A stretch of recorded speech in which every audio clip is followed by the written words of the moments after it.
Mga gold or ginto na daladala ng isang kababayan nating OFW galing sa Israel na harang. Ayon sa uploader na nakausap ko mismo sa comment, na naiuwi daw niya sa Pilipinas ang mga ginto na nasa larawan. At may malalaki pa siyang ginto or alahas na suot-suot naman niya. Ngunit daladala pa rin daw niya ito pabalik sa Israel. At nailabas naman niya ito sa Pilipinas. Pero pagdating sa Israel airport, ay naharang ito sa customs. Ayon kay kabayan, ang sabi daw sa kanya ng taga-customs ay i-check ang mga ginto na dala niya kung bago daw ang mga ito. Ngunit hindi naman daw siya nag-aalala dahil talagang sa kanya ito at may mga resibo siya na mga ito na sa Israel niya ito binili. Pero yung malalaki daw na suot-suot niya ay hindi naman daw hinarang or hinold sa customs. Yan lang daw nasa larawan para i-check kung mga bago ang mga ginto na daladala niya. Actually guys, ganoon naman talaga ang pagdadala ng ginto basta mapatunayan nyo na sa inyo at ipon nyo yan at nakapangalan sa inyo ang resibo, hindi pinadala at hindi rin pambenta, ay wala rin problema yan, lalo na kung suot-suot nyo. At wala rin problema kung meron kayong iilang ginto na nakalagay sa inyong personal handbag. Pero wag na wag nyo itong ilalagay sa inyong hand carry at sa check-in baggage. Sa hand carry kasi guys, minsan ay pinapa-check-in ng mga airlines. Kaya dapat ang mga ginto nyo ay nakalagay sa personal handbag dahil dito sa ibang bansa, lalo na dito sa Dubai, basta nakapangalan sa inyo ang resibo na patunay na sa inyo ito at binili nyo at hindi nyo ninakaw ay wala naman magiging problema. Sa Pilipinas naman din wala naman din problema basta nakalagay sa inyong personal handbag dahil ang personal handbag ay hindi naman dinadaan sa scanning sa arrival sa Pilipinas. Ganito din ang karanasan ng isang kababayan natin na nag-uwi din ng mga ginto sa Pilipinas, pati ang personal kong karanasan para may idea kayo. Pero kung makatiming kayo na taga-custom sa Pilipinas na napatunayan nyo naman na ipon nyo, may resibo kayo at matagal nyo pinag-ipunan at binili sa ibang bansa at inuwi nyo sa Pilipinas at hinold pa rin at hindi sa inyo binabalik, magsumbong kayo kay Senator Raffy Tulfo or magdala kayo ng abogado. O kaya naman ay ipamedya nyo. Wala silang karapatan na i-hold yan dahil pinaghirapan nyo yan at ipon nyo yan sa ibang bansa. Ngunit kung ang ginto naman na daladala nyo ay marami or tinatawag na in commercial quantity or mga pasabay na hindi sa inyo nakapangalan ang resibo at bago nyo binili at bultuhan pa, ay kailangan nyo yan i-declare at kailangan nyo magbayad ng tax sa customs.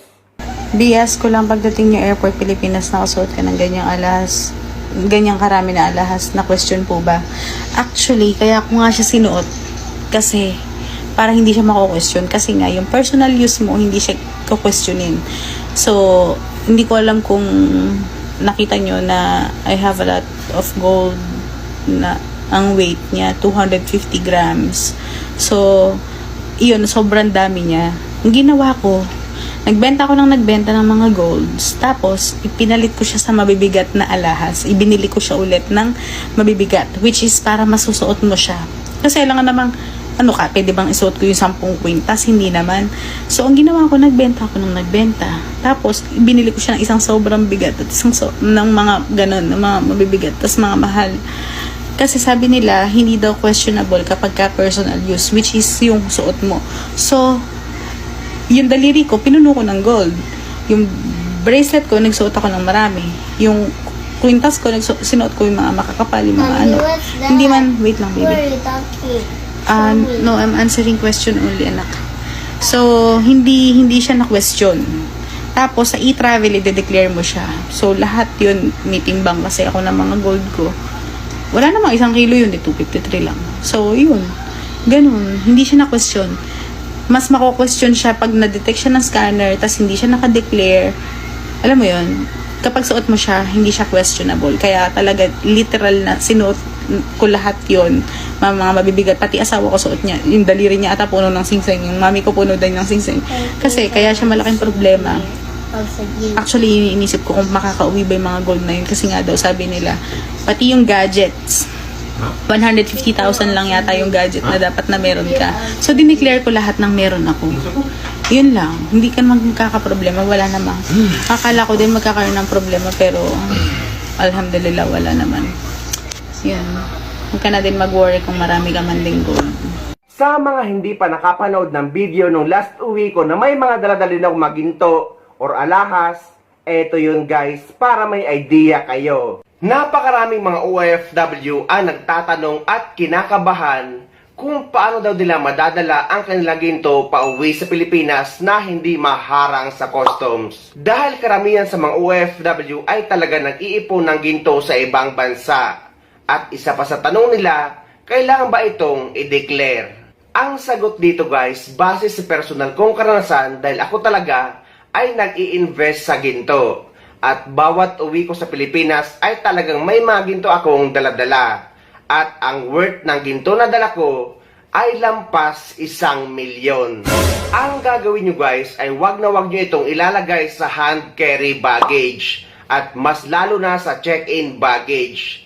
Ilagay nyo ito sa inyong personal handbag or sling bag o kaya naman sa inyong laptop bag. Dahil sa customs or sa immigration sa ibang bansa ay hindi naman ito pinapansin.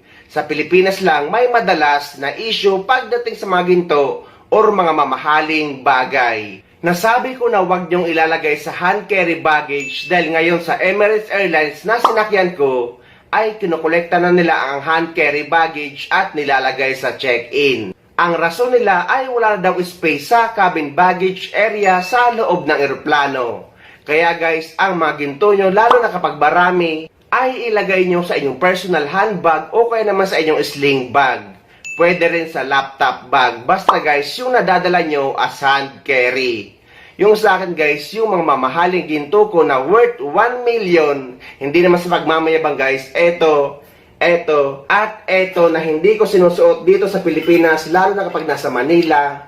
Pero nung nasa eroplano ko guys, ay suot-suot ko halos lahat. May iilan lang na nakalagay sa aking personal handbag. Dahil lahat ng suot-suot nyo guys, gaano man ito kamahal, ay hindi nyo na kailangang i-declare. Dahil guys, ang ginto na suot-suot nyo ay hindi yan kailangan tanggalin kapag dumadaan kayo sa x-ray machine.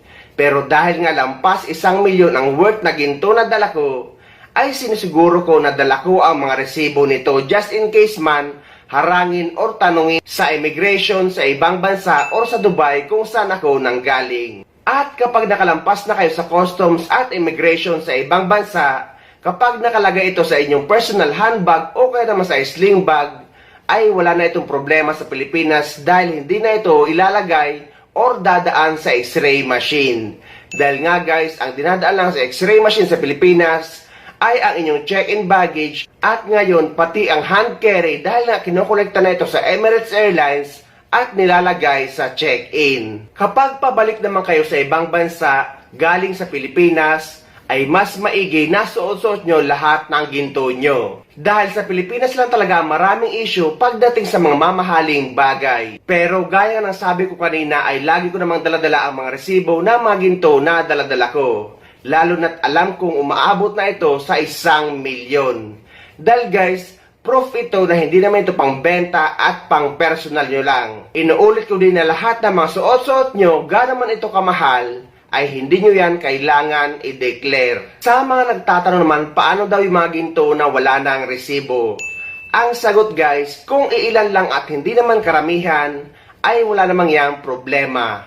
Kahit ilagay nyo pa yan sa inyong hand carry or personal handbag. May mga OFW kasi na nireregaluhan sila ng kanilang amo ng mga ginto. So inuulit natin na kung hindi naman yang karamihan, ay wala naman yang problema.